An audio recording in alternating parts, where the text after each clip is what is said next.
Tom Slater is here, editor of Spiked Online. Can we just start just by going back to Armistice Day and that 2-minute silence, although most of it was with that wonderful The Bugle.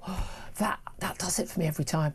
Absolute goosebumps. And knowing that I'm on air, not being able to sort of, I suppose, let emotion get you, but every time. Do you think it's a real worry that a lot of people don't feel that? There's certainly, every year there's a discussion about if people in general or younger people in particular are sort of losing the sense of what remembrance means, what it's supposed to mark. But also what they're willing to do themselves. Those polls that say that most young people wouldn't be prepared to fight for their country. Exactly, and I think what things like Remembrance Day are supposed to do is to provide a sense of history in terms of what we owe to previous generations, not just with the First World War but with conflicts since, people laying down their lives for this country, but also to create that kind of sense of continuity with the present. There are values of courage, of self-sacrifice, of patriotism that one should want to aspire to. So it's probably not a surprise that more and more young people are left a little bit cold by things like Remembrance Day when you have a sense of all of those values being quite undermined. Well, also, if you think about what people are taught at school, I know a lot of schools do these events at school, but if you're told that your country is terrible and that your history of your country is awful and it's built on racism and slavery and exploitation, and the world hates us and should hate us, and we're responsible for every evil in the world, including the Industrial Revolution and climate change and all.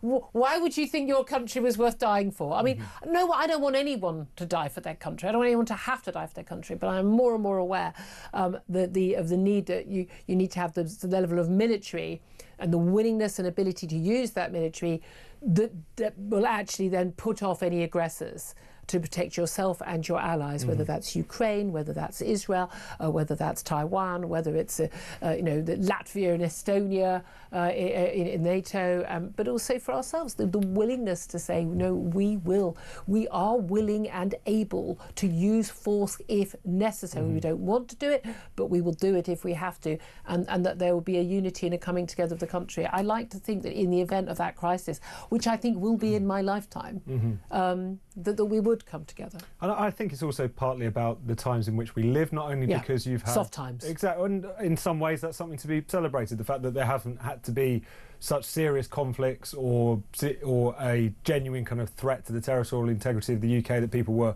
conscripted or having to do national service. That is a great thing that there's been a few generations now to whom that would be a very distant prospect. And I also think because of the fact that many of the wars that we have been engaged in recent years have, broadly speaking, kind of been wars of choice to one degree or another. Not of survival. Yeah, wars as a form of foreign policy.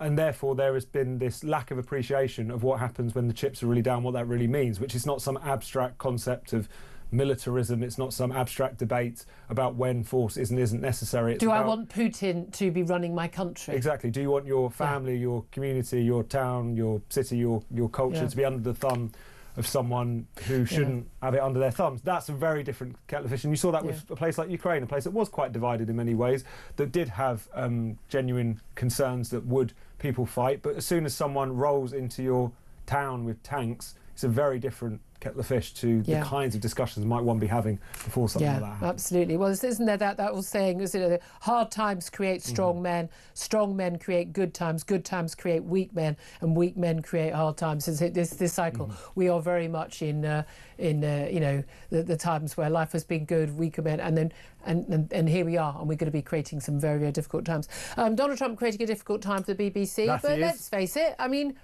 they SODDING well deserve it, don't they? But we, as the long-suffering, forced by threat of fine and criminal penalties, sent to prison if you don't pay the fine, taxpayers from the licence fee, if he did sue the BBC for $1 billion, and I'm pretty sure he'd win, I wouldn't win that sort of sum, but we'd end up paying it. So do we want him to be suing it, or do we quite like the fact that actually there is finally some accountability? Well, I would rather not see £1 billion or anywhere near £1 billion in tax. $1 billion, since Brexit, that exchange rate's not so bad. That's a very good point. It's a very good point. So maybe it won't be so bad. But it's one of those things where I don't want to see public money being used to this end. I do think it will probably be resolved by probably a quite embarrassing apology. They have already apologised, but he probably... He obviously wants a much more sort of full-throated... Wants them to properly sort of take the knee, as it were, in a very different sense to what we've been used to. So I think that's probably where this will end up. I hope that's where this will end up. Certainly diplomatically, it would be a problem if you had him actually pursuing this more vigorously. Yeah. But it's a reminder, I mean, it probably did take having a kind of president in the White House that we have had to make so much of a stink about this that heads had to roll. But heads should have rolled anyway. The government should have been insistent that there was a clear out after this came to light. With the internal mechanisms of the BBC should have been sufficiently strong, not quite subject to groupthink, that this didn't happen. It didn't happen, and if it was found out, people would immediately take action. Well, look, bearing in mind, as I pointed out earlier, the man who is currently acting, interim head of news, taken over from Deborah Turness, is a guy called Jonathan Monroe. And in May, when they had this internal meeting about this crisis over this documentary and the doctoring of this Donald Trump speech on January the 6th ahead of those riots in the Capitol, he said no attempt was made to mislead the audience. I mean, it's just laughable. Exactly, that's the only proper reaction. Yeah. It's laughable that they should have claimed that. So you've got a guy who stepped in after the woman's resigned, who says yesterday on the way into work that there is absolutely, no institutional bias in the country, and you've got his boss still, Tim Davie, still in the job, arrived at work today, is going to address BBC staff, saying that all our staff are wonderful and he supports our staff. These people, as we were saying earlier, they're utterly delusional, but they're dangerous. They are the problem, not the solution. And the thing is, deep down, I think a lot of people at the BBC will recognise there is a bit of a problem. Like people who I don't think... No, but what I mean is they must know that to a man and woman in that organisation, do they really think if you ask them who they're going to vote for at the next election, they would be anywhere close to representative of what the polls currently suggest? It is widely reported by former BBC insiders that the mood after the Brexit referendum was as if they were at a wake. Oh no, I was in. I love it genuinely. I was in the BBC the day of that result. It was an absolute joy. They looked at me like I was Hitler. No, I'm not joking. I walked through. People were looking. They were broken souls, and they look as I walked through the newsroom. You can imagine the look on this face. I mean, one of the greatest days of my life. That result, and genuinely, they were looking at me like I was Adolf Hitler. Yeah. Because that's what they think Brexiteers are. But Brexit could have been an opportunity for them to change tack. I remember there was this brief period for about 5 minutes where you'd hear discussions on BBC radio saying we've got absolutely everything wrong and we need to reassess. I remember Question Time that week where for some reason Dimbleby was stood in the audience for a change rather than on the panel as if he had to show whose side he was on. It was very, very strange. But then they instantly did a 180 and it was all about they got this wrong, so we've got to move from informing them to indoctrinating them. We can't ever let this happen again. Exactly. And at that point, the die was cast. Something like this was going to happen. There was going to be a crisis point. The coverage got terrible, not just on populism, but on trans, on the climate. Everything got a lot worse since then because there was this panic about misinformation and whatnot. Well, BBC Verify as well. I mean, the laughable BBC Verify. Where have they been all this sodding time? That was my favourite part in the dossier, actually, was that they pointed out that the first big investigation that BBC Verify did on their own steam. I'm going to stop drinking my tea because I know you're going to make me spit it out laughing. Into claims that there was that areas with many ethnic minorities were paying more in car insurance, going to racist car insurance rates, basically.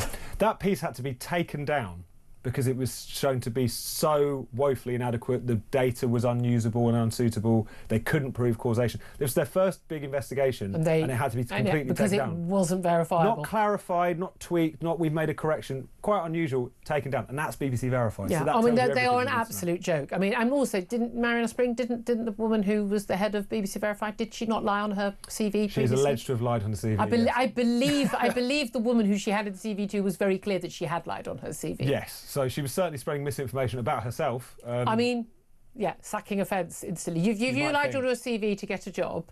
It's not great. They find out 20 years later they can sack you for gross misconduct that moment. I'm sorry, it's utter madness, isn't it? Look, I mean, there's talk about the White House mulling a BBC reporter ban. Because the BBC staff in America are like, this is going to be a nightmare. I don't like presidents choosing who are coming in. I don't like it. Not acceptable to me. I don't like, I don't like reporters sitting there and allowing Donald Trump to castigate another reporter and not going, no, I give my question to him each time. That's what I mean. I don't like that. But we know it's all mad. We know they're not up to dealing with it. But Donald Trump, he's talking, criticising the BBC. But Keir Starmer, he's been remarkably quiet. I'm assuming we're going to hear from him. I mean, assuming he's here on Wednesday, we'll be doing PMQs on Wednesday. But he's ducked demands to ditch the licence fee. He's rallied behind the BBC. He says it's stronger than ever. Yeah. I mean, no, it's not. We've got Ed Davie and Keir Starmer as a body. But I think what's amazing is talking about the runners and riders who can replace the Director General of the BBC. And we've all been told, oh, well, Tim Davie is a Tory. It's like, I mean, I talked on the show yesterday about my run-in with him in the summer, and I was I'm going to go with disappointed in him. Again, I don't want someone who represents my political views. I don't. That's not what the BBC should do. Good at the job. And the fact that you've got, Kemi Badenoch, who does not just throw things out. She's a very considered thinker on a lot of things. And Nigel Farage and others being very critical of the BBC and its political allegiances. And you've got, Labour largely defending it and the Lib Dems. I mean, that tells you everything you need to know. Yeah. It's crazy. But the runners and riders, 8 people the Sky News have listed today who could replace Tim Davie. Charlotte Moore, she was at the BBC as Chief Content Officer for 5 years. No. James Harding, he's a former editor of The Times and a former director of BBC News, and now owns News Venture Tortoise Media, who own the Observer newspaper. No. Jay Hunt, she's a former... She's Apple TV Plus's creative director for Europe. I mean, if you've seen Apple TV, got a question on that. But of course, she was director of programmes at, a chief creative officer at Channel 4. No. Alex Mann, she's done various different jobs, but she was, she's been a big figure, but she'd been involved in founding Channel 4.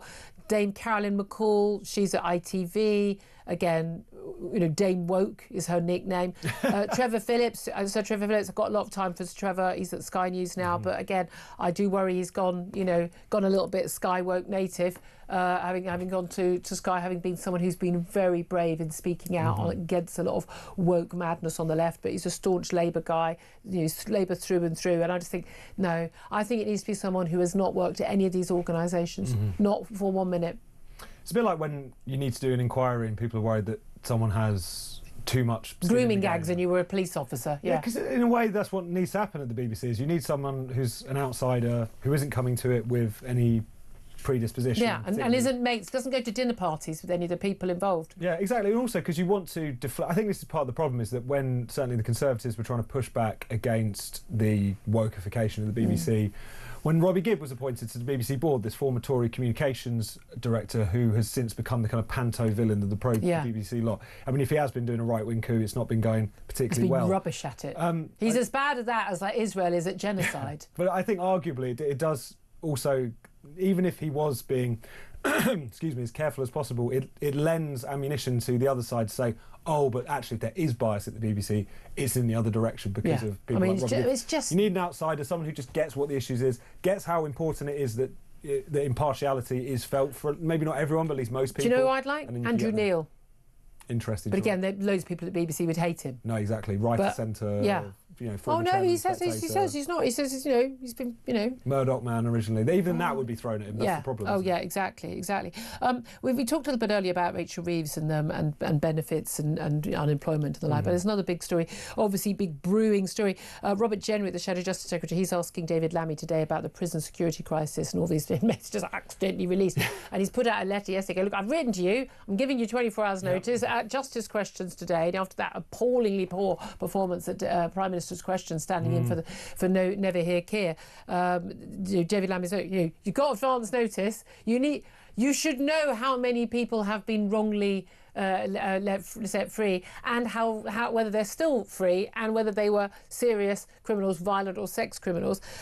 This is brewing, is it not? Alongside, of course, the immigration crisis, which is something that Robert Jenrick's talked about a lot as well. He's a former Home Office Minister, with the second migrant doing the old hokey cokey, getting coming here, getting deported to France, coming back here, then getting sent back to France. We're told he came back on Sunday and he's going to be deported. But I mean, it's not looking good. It's not looking good. As you say, the one in, one out system, I didn't realise it was the same person who's coming in and coming out, but that's apparently what it's turned out to be. And we're still I think under 100 people have been got rid of. Yeah. I mean, we get 1,000 a day sometimes. It's just pointless. I mean, it was, but it's a proof of concept, as Keir Starmer likes to say. It's proof that the concept doesn't work. With David Lammy, I think these questions are going to be interesting, because if anyone's seen his performance on Celebrity Mastermind many years ago, he's not a details man. This is why I've never done any of these shows. I would probably I've been asked like to do 3 times. I've been asked to University Challenge 3 times, and I've always said it. No. I would terrify myself. In fairness, I don't think I would do a David Lammy and say that red Leicester was a type of blue cheese. Good. Probably wouldn't go that far. You might perhaps know that Henry VII did not inherit the throne from Henry VIII. Exactly. So you might know basics. He might struggle with even these questions. But the thing is, prisoners being accidentally released has actually been going on for quite some time. It's shot up. It did. It doubled under Labour. Exactly. So it is worth pointing that out. But I think the problem is now that the media have realised it, you're just going to have a daily drip of these stories. It was like when the mainstream media certainly finally recognised that not everyone who's coming on those boats were asylum seekers looking for a better life. And then suddenly you've got this... That's an outrageous thing to say. I'm reporting you too often. Stories, and I'm sure they'll uphold it. But it's one of those things where this is going to be a constant headache for David Lammy now. And is he fleet-footed enough to That said, and not. Again, I try and be even-handed on these things, is that they are still dealing with a crisis. 14 years of Tory rule where they cut spending on criminal... You cannot do criminal justice on the cheap. A lot of us were saying that a long time ago. And, austerity... But then what choice did they have? They had to cut something when we had austerity after the crash. So, I mean, each government can blame the last one. But again, none of that flies for voters anymore. We need you to do the job properly. Don't worry, they're going to put our taxes up to pay for it all. Just finally, I want to talk about the Olympic Committee. It emerged yesterday on the show. We didn't get a chance to talk about it. We're going to be talking to the brilliant, the wonderful Sharon Davies about this, a former Olympian herself. They're set to ban. I love the headlines. The headline I got given yesterday, the Telegraph, someone handed it to me, was that trans women are going to be banned from female sport. It's like, no, trans-identifying men, so men are going to be banned from women's sport. If I look back 20 years, the idea that that would be a headline in serious news, we're going to ban men from women's sport. Like, well, yeah, because they're men.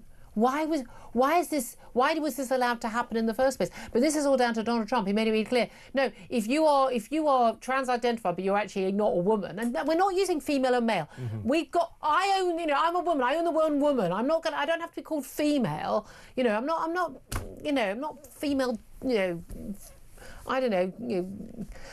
Chicken or something. I'm trying to think of an animal. I was going to say dog, and I know what you're all going to say. No, but we use the word women, and then we allowed trans people to take that word from us. No, women. But it's because he basically said, no, if you're applying for a visa to come to the Olympics when it's in LA and you're competing in a women's sport, but you're male, you ain't going to get your visa. Yeah. So he's kind of pushed this issue. And again, thank you very much, Donald Trump. Yeah, sometimes it takes someone in a position of government to actually govern, to actually throw the weight around a little bit for these things to go, because I really don't think that there's people who are working in the whole kind of structure of the IOC and the Olympics. I'm sure a lot of them either couldn't care either way, haven't thought about this that much, or are implacably against it. But as is often the case, they are just in hock to the most shrill activists amongst them. Yep. They're terrified of media scrutiny, and I think when given an out to say we have to do this, they willingly took it. Yeah. But it's tremendously significant. It's a vindication and a long-running reward for the people who've been campaigning so hard on this. The Martina Navratilova and Sharon Davies and others. Also, it will be really nice at the Olympics. We're not going to have 1 billion people able to watch a man punch a woman in the face and pretend that it's a sport. And pretend that that's a progressive development. Yeah, that's the thing. I mean, that was, I think, the key moment that we're like, yeah, maybe this isn't acceptable. But it's also how depressing how long it takes to bring us back to just normality and common sense. Yeah. It's not like we've even pushed forward, it's that we've just brought it back to where it should be. We're going to go back to sanity, exactly.